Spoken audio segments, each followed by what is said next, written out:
ez nintzen gehatu. Zer nunin, stop. Eta jarraitu inun. Eta baten, kriston bronka zitzaiten botatzen.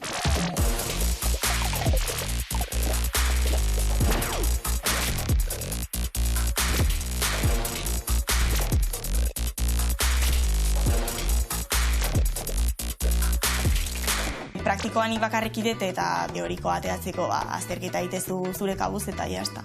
Autoeskola baten lan egiten dut, teorikoko azterketa prestatzen laguntzen, eta motoko karneta ateratzen nahi naiz. Nire ustez, beharrezkoa da kotxe hartzea eta ateratzea. Atera nun karneta Bilbon eta 19 urtekin. Irakaslea naiz, urte batzuk, ja 30, egingo ditut hurrengo urteko apirilan. Kasu horietan, debozioz izan behar luke. Batez ere beharragatik uste atera nula karneta. Zanun, bueno, aterako dut, erabiliko dut segurunik, beharko dena baitea juteko. Nire kasuan debozioz izan zen. Bueno, bai obligazioz eta bai debozioz. Moto gusto izan zaiztu, beti errespetu puntu bat eukidiet motorrai. Bietatik ez, azkenen egia esan hemen transporte publikoakin eta oso ondo moldatu gaitezke, eta behar igual ez, baina beti dator ondo, eta nik uste pixkat obligazio alde hortatik ere ez, zuk eukitzeko independentzia hori eta zumuitzeko zure kaxa. Eta obligazioz, prestatzen nahi naiz laneako motoko karneta eukitzea oso ondo tortzen zait. Asko, baina bueno. Usted biak nahiko antzeak osatu ditzaizkitela, biak lehenengo atera nitun, baina denbora gehiago dedikatu behar izanion praktikoai, nik usted bai. Nik teorikoa ekaina hasieran atea nun, eta orain duela pare bat aste hasi naiz kotxeko praktikoa ateatzen. Denbora asko darama teorikoarekin, eta, igual kostatzen zait pixka bat harreta hartzea, edo hainbat galderatan harreta mordo bat eukitzea. 10 klase daramazkit, ez da asko, baina Eta gehien kostatu zitzaidan egia esan teorikoa ondo egia esan, ez zitzaidan gehiagi kostatu, klaseta jun, etxen ere kauzitea, pixkat pereza eta, olako gauzak. Gaina tarten break batin behar izan nun eta pasan itun aste batzuk klaseta jun behar ezinik, eta orduan azkenen bastante klasein behar izan itun. Baina, gero lehenengo atera nun eta ondo. Baina, gero azterketa ondo atea nun, klaseta jun da eta azterketa teorikokin da, listo. Bai, kotxea beharrezkoa da. Bai, nik uste esan ego zondo torri zaitela eta gombedatengo nukela orokorren karneta ateratzea.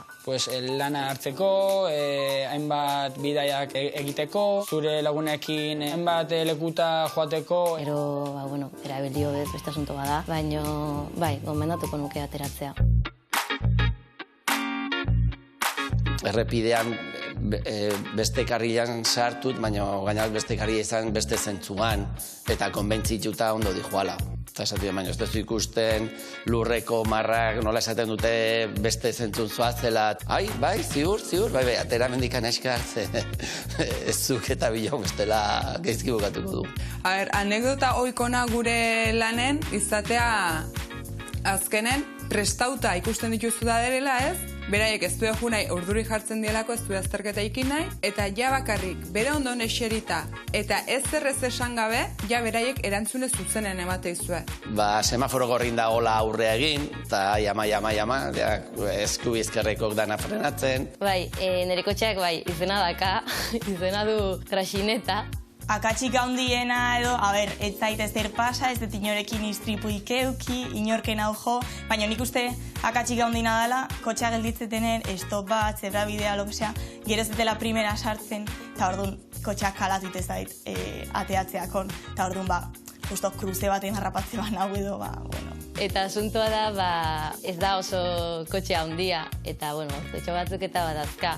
Junginan, aste bat pasatzea edola, nik toda generosa zauna, nik hartuet kotxea, eta junginan, 5 pertsona, gure trasto guztikin, eta, oso pozik, dena, oso ondo zijoan, eta, pertsona guzti montatu ginanen, kotxeak, asako kostatu zitzaion tartzi joan, en plan txor, zinean, kamioia guri aurreatzen, aldapa goratan nik uste nun kotxeak, ingotzula, en plan, hasta aquí hemos llegado.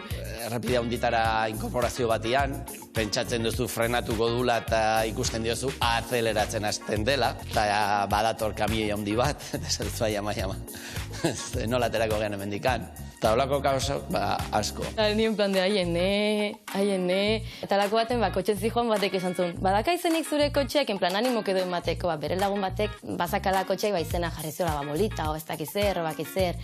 Aitako batekin, pues, itzeiten, izenetaz, eta gure uraso zeizen jarriko ziguen, eta, pues, garatzi, gratxineta, eta, pues, azeginan parrez, eta geroztik handa gratxineta. Ez dakite, ez dute ulertzen, eta zuzea bere, eskutik eman berzun maixu hori, ez? Eta holako gauzak sortzen dira. Asko dira, pila bat, susto izan direna. Aitako bat ez ere kotxen emate balin bat, beti da, como, ai, gratxineta, no seke, eta hola. Gidarik behar ditugu mundu hontan, Ez dakit etorkizuna dakano ez, ni por prekauzion bai, esango nuke atera beharko litzakela zerbait gidatzeko. Gero, ez balen badago gidarik, pues ez dakit robotatzuk ez dute ingo azerketa dezta. Aunque gidarik ez behar, beti norbait egon barko du behintzat kotxe horren kontrolpen. Ez da kotxe barrun kanpon, ez dakit, iruditzen zait ez dela aproposena gidarik gabeko kotxe bat. Baina, intermedioi dagoen bitarten nik uste zerbait mantenduko, ala, igual legeketa aldatuko dira, edo igual martxak desagertze balin badia momentu baten, ez da horrekin ez errikasiko, ez dakit, baina pertsonak volanten dauden bitarten, eta bizedez, zerbait mantendu beharko litzake, nik uste. Noiz batxe joan zarete hegazkina batian, eta klaro danak, evidentemente, batxe ibili gara. Jakin zatzute, hegazkinako kapitaina babiek badaukate bere ruta, eta horiek joaten dira gehien bat, despege eta aterrizaje hori daiteko, bestela bere ruta markatuta daukate, ez? Ze arazoa da bat, teknologia failatzen duenean, bagian danak hankaz gora joango gara. Asko fiatzen aizten, ez dakit. Baina alde batetik bai, gizakien akatsa hoiek edo ebitatuko genituzke, baina bestalde ze puntutaino daki kotxe, gidarik ez duen kotxe batek. Zer bai, zer ez, nola aktuatu momentu konkretu batzutan. Behikulo, kotxe hori autonoma etorriko da. Igual ez da asko ezagutuko du. Gainean di joana, agian bere ruta markauko du eta beak emango jo. Baina gainean di joana, zehozer pasatzen dian, aukera izango du, bere lekua ematera eta da. Kotxea, nire guztokona? Etxen dakatena, ez, etxeko kotxea edo, kotxetaz ez eta asko ulertzen egia esan, ordu, sin más berdizait, la verdad. La mertxe.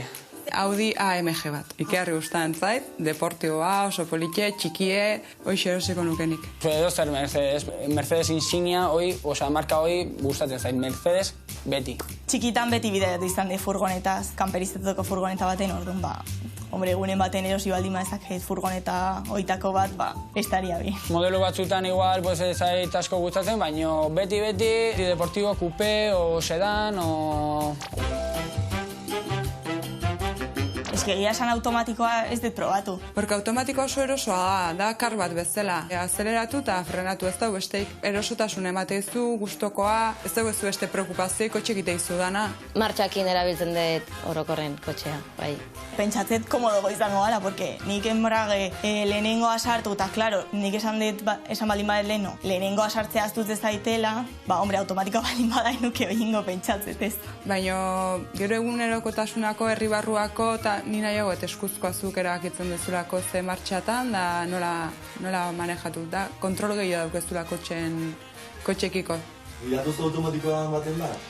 Bai, gidatu eta automatiko bat baita, neraitana eta, bastanteko desberdintasuna, baina ondo. Nere berez biztore prestatu behar ditut azterketa bat gainditzea, ez? Eta gero pentsatzen dut handikan aurrea gidari txitxoak izango direla. Zientzia behar deula, ez dela autoeskolako kontue, baizik eta ez dauzkula azterketa praktikoak eta badakigu gaur egun kotxeko karneta asko luzatzen dela ateratzea, baina ez dauzko azterketak eta horretiken luzatzen dela, ez dela autoeskolako kontue, baizik eta bueno, azterketa gutxi eukitzen ditugula. Porque lehen hau bai, jentzala teoriko, praktiko, todo seguido, 3 meses eta sakau. Oain ja ez. Eta laneran ere beste lan bat egiten du, eta da ikastaroak puntua berreskuratzeko. Berreskuraketa hortan, azaltzen dira gai asko, ze arazok ematen ditu bai alkolak, bai drogak, bai abiadurak, mobilkorrak erabiltzea. Eta akatsa eginda gero, ikastaro hori eman biharrean, nire iritzia da oso garrantzitsua izango zela gai horiek ematea lehenotio. Eta gidari hori jakintzala ze arazo serio sortu daiteke olako istripu bat sortzen denian, ez? Formakuntza basiko bat eman, hori lehenotioko galdima da, agian autoeskoletan, ez? Beste formakuntza ikastoletan o unibertsitatean garrantzitsua izango litzake.